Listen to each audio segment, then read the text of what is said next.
Bagi lintas publik semua, lintas publik TV menyapa dari Pematang Siantar.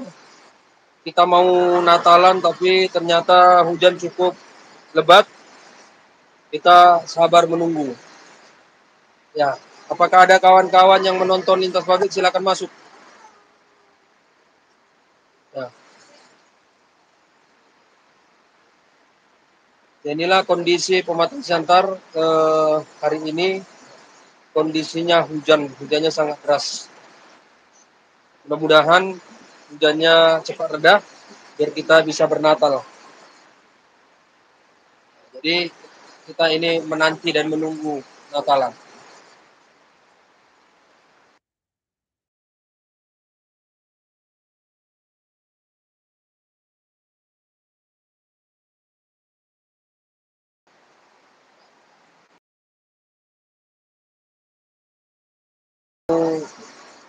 Bernatal, selamat Natal dan selamat merayakan Hari Raya Natal.